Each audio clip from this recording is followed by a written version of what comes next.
اس طرح کہ اسے ان لوگوں میں سے قرار دیا جنہیں تو نے اپنے دین کی ہدایت کی، اپنے ادائے حق کی توفیق بخشی، جن کی اپنی ریسما کے ذریعے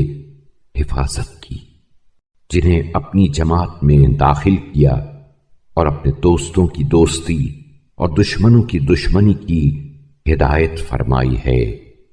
بائیں ہمہ تو نے اسے حکم دیا تو اس نے حکم نہ مانا، اور منع کیا تو وہ باز نہ آیا، اور اپنی معصیت سے روکا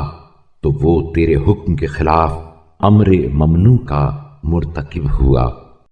یہ تجھ سے انعت اور تیرے مقابلے میں تکبر کی روح سے نہ تھا، بلکہ خواہش نفس نے اسے ایسے کاموں کی دعوت دی جن سے تو نے روکا اور ڈرایا تھا،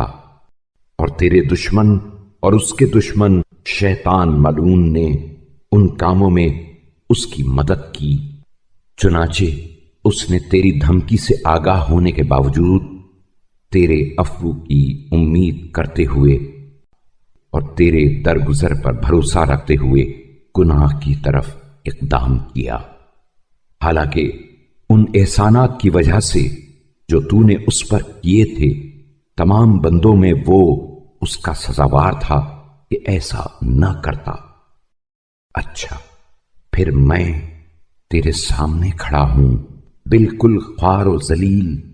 سراپا عجز و نیاز اور لرزاں و ترساں، ان عظیم گناہوں کا جن کا بوجھ اپنے سر اٹھایا ہے، اور ان بڑی خطاؤں کا جن کا ارتکاب کیا ہے، اعتراف کرتا ہوا